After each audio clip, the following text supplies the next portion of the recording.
Our guest today is Lee Graham from Quadient Smart Lockers. Thanks for joining us today, Lee. Thanks for having me. Thanks for having me, David. Pleasure. Please tell us about your business, what it does and where it fits in the supply chain. Yeah, sure, of course. So Quadient is an old company. We're actually about 100 years old. We're probably more known to anyone in and around logistics as Neopost, which is what we were founded as, but we're a very different business to what we once were.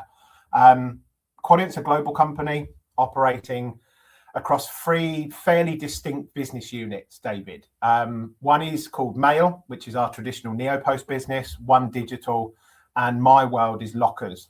Both three very strong, distinct organizations, really, but when they come together, the sum of all their parts give us what we are today. So we help organizations communicate, automate, and deliver, really. That's what we do. Be that physically or digitally, and they tend to overlap more now maybe than they ever have before. So that's kind of who we are. We're a global operation with those three different areas. Thank you. And I always ask people the same question: what brought you into the lovely world of logistics? Well, I'm not entirely sure it was by design. I think if you look at the organization I spoke about a moment ago, Quadient, and how our business has changed, it was more of a result of that rather than anything else. So my career history really is sat between two companies, if I'm honest. I spent 14 years before Quadient at Pitney Bowes, who are a major player along with Quadient in the mail industry. So it's adjacent to logistics. Mail and logistics share very similar DNA. Lots and lots of companies that play and operate in mail also operate in logistics. So having spent 14 years at Pitney Bowes, and about the same time really now, it's gone very quickly at Quadient, it was really the development of our lockers business that has drawn me in and around the logistics sphere. So in my previous role before becoming sales director for lockers, I was involved in numerous projects that pushed me closer to and alongside lockers, and that's where it came from. So I fell in love with that. I've been doing that for 2 years now, just over. So I suppose I'm an old hand in the overall industry, but a baby in logistics specifically. No, okay, thank you. And obviously there's a lot going on in the locker sector. So tell us about the locker sector and how you see it developing over the next few years. So I think it will enter a new phase moving forward, David, or at least it feels like it's going to, where lockers, and by the way, we've stopped calling them parcel lockers, and I'll explain a little bit later why that is. You know, they're lockers for us, and our business is called Lockers and not parcel lockers for a reason. But I think they'll shift away from being a convenience to more of an infrastructure project for us, companies like us, and parcel carriers looking to develop networks. And I think if you look at examples like EV chargers, or even broadband, right? And I know it sounds ridiculous, how they've gone from being a nice to have to a must have. And I think that industry, it's really becoming essential infrastructure now rather than a nice to have. That's the big change for me. No, that's good. It must be interesting when, almost people are coming when you're originally maybe like a more, like as you described, an add-on, you're now an essential, and part of the infrastructure. Well, I think so, because all our behaviours have changed as consumers. Our expectations are much higher. We want things now. We want them easy. For me, I don't know whether we're becoming lazy by nature, but human beings want that instant gratification, and variety and choice. So I want something as quick as I want it, in a way that I want to have it delivered to me. And so choice and options like lockers now are responding to that change of behaviour, I think. No, thank you. And how do you see both the opportunities and the threats to the sector over the next few years?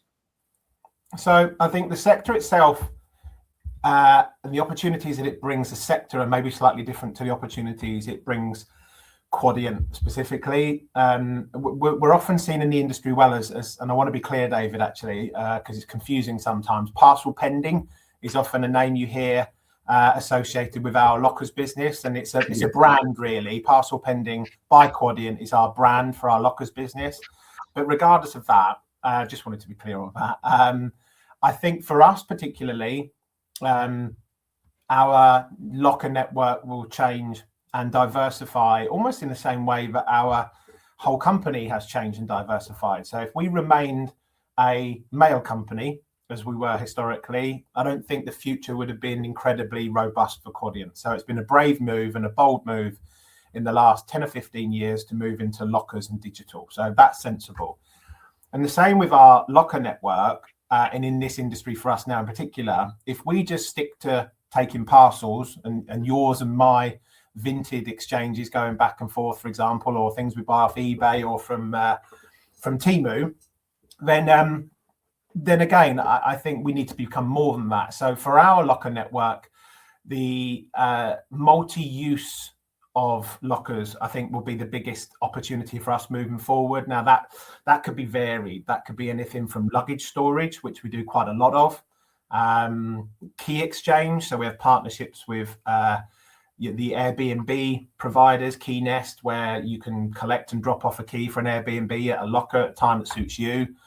And down the road, I see things like dry cleaning and a big boom in spare parts management. So for me, and that's already an existing market, but forward stock locations as part of in-night deliveries for supply chain companies is a hugely aggressive and competitive market. And as our locker network now has grown to between 2,500 and 3,000 at the time of recording this, the availability of our lockers in great locations is becoming really attractive to those supply chain companies. So I think from our perspective, that will open up new opportunities for us, and the market as a whole.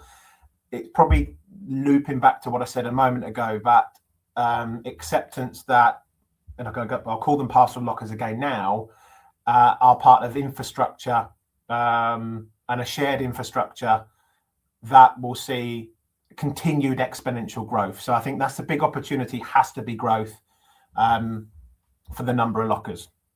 No, thank you.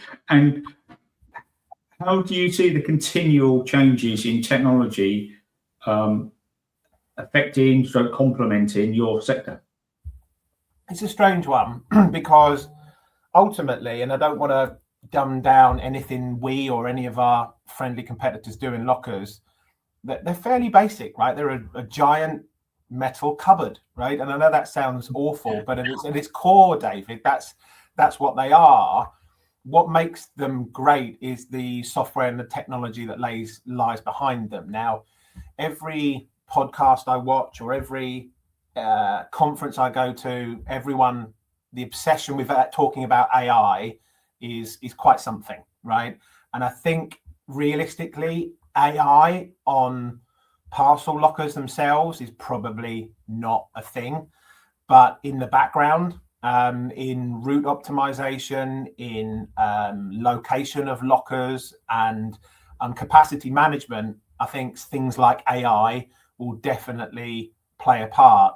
But I wouldn't expect to turn up to hey, I might be wrong, but I wouldn't expect to turn up to anyone's parcel locker and see a digital kind of person on screen having an AI conversation with you to advise you how to collect or drop off a parcel. I think that maybe is overkill, but in the background, I think it will definitely play a part. And obviously, I'm not a techie by any stand. So, but do you think there'll be a point when, I walk up to a bank of lockers and they go, "Oh, it's Dave coming along," and almost he knows I'm there, my phone's there, and that locker opens, or is that too radical? No, I don't think it is radical. I really don't. I think that location intelligence and that kind of connectivity at a locker, NFP, will be a big change. I wouldn't expect in the future to walk up and scan a barcode or print a label. I mean, right now, label printing at a locker is a technological leap forward. There aren't many that do that. I think there's, in the UK, maybe only 2 that do that, where if you need to do a return and you haven't got a printer at home, you can rock up at the locker, scan a barcode, and a label will be printed for you to stick it on the item. A lot of parcel carriers are desperately trying to move to labelless delivery. So some way of identifying you or the transaction at the locker will probably be a big step forward in the coming years, definitely. Okay, good. And it'll be interesting to see how it develops. And what are people in the sector maybe not talking about that they should be? All right. So did you know that that's a big question that they ask on one of the world's biggest podcasts? It's trigonometry. They ask that at the end of every podcast. They say, right, what's the one big thing that we should be talking about, but we're not? So you're on track, David, with this question on a podcast for sure. That's luck. Exactly. I'm sure they're copying you for sure. So I think our behavior, right? So what are we not talking about? I think consumer behavior at the moment in the UK is that I'll buy what I want, I'll return what I want, and I want it delivered to home.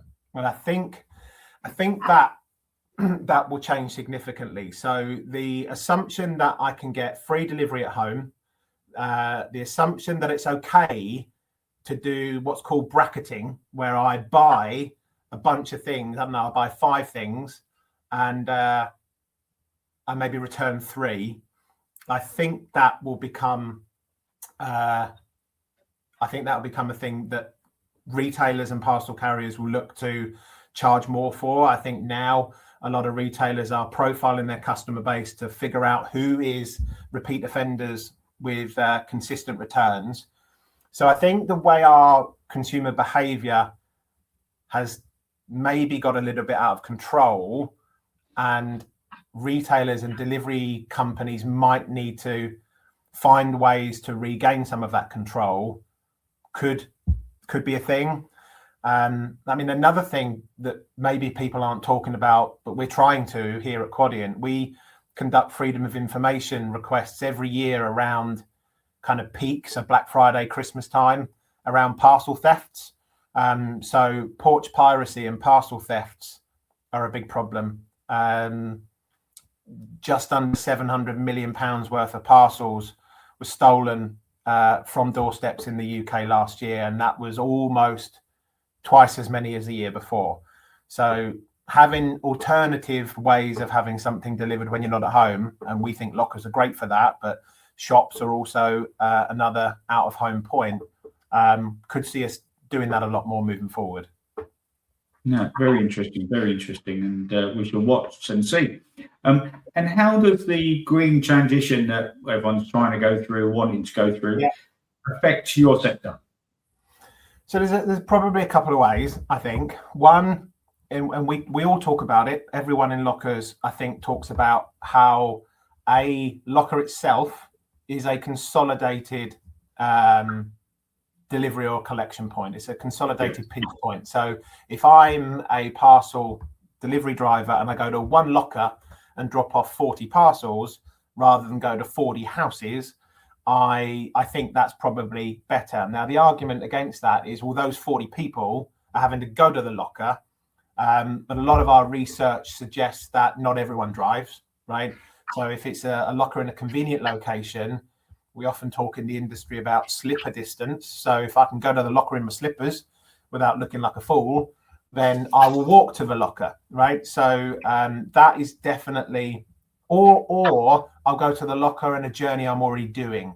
So that might be a school run, that might be going to the supermarket or filling my car up with fuel. So I think from a green perspective, it's a no-brainer that, and we're talking to a lot of the local authorities, David, about how they can reduce the number of delivery vans driving around their borough, particularly in London. So that's one. There's a couple more if you think we've got time to talk about them. Yeah. So another one is the way they draw power. So there's big debates in our industry as well about mains powered lockers versus battery or solar lockers. General rule of thumb at the moment is that a mains powered locker can offer more functionality and tends to, not always, tends to work better, more reliable. That said, as battery technology and solar technology improves, that is an obvious way to make a locker more appealing as a green multiplier. So we're working on that. We expect to have our first battery and solar powered locker. We've got our first one on the ground, but the first few in test in the next few months. But I think that will be a debate moving forward.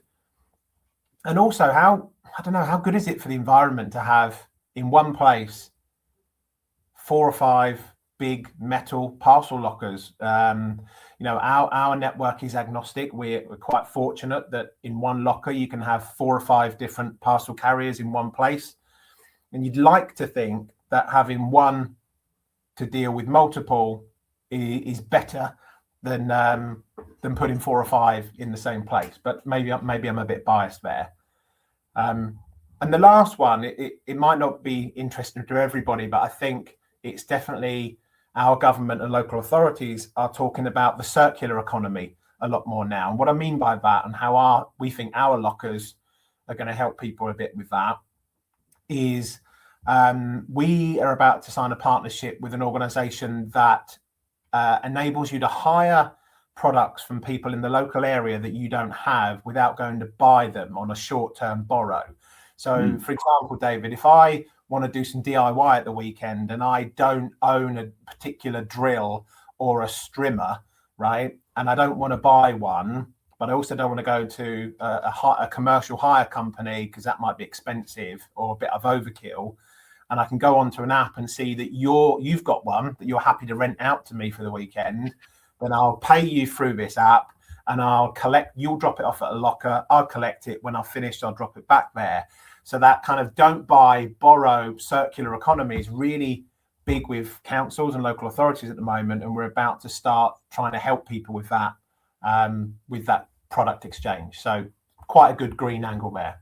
Yeah, I think that'll be very good and very useful. And obviously, from an outsider doing what I do, you watch the economy market, which is enormous and keeps developing, and by its nature is definitely greener than buying from new. It's really good. So that circular economy is why Vinted is so popular, right? So the amount of waste we would all traditionally have by throwing things away that we don't need anymore.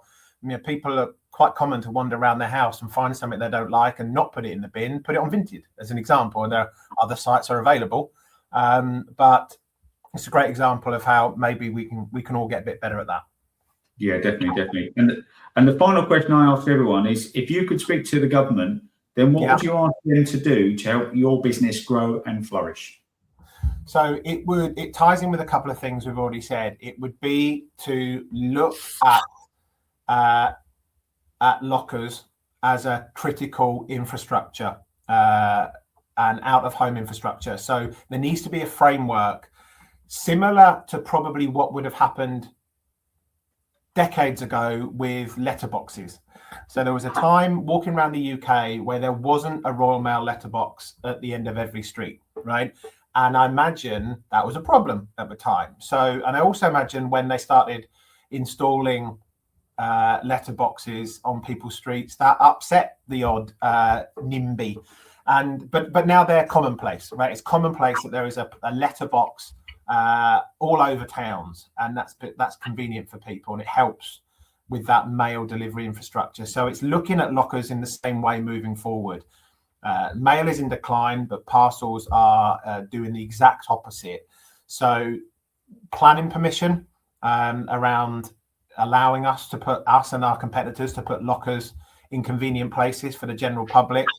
There seems to be a trend at the moment. I'm sure there's companies out there trying to make a fast buck on this, where they're looking at lockers and they're going to try and help with planning permission requests and business rates as well. You shouldn't be looking at charging business rates on a parcel locker if I have one at my business premises. So those would be the two things: some legislation and framework around parcel lockers as an infrastructure project, definitely.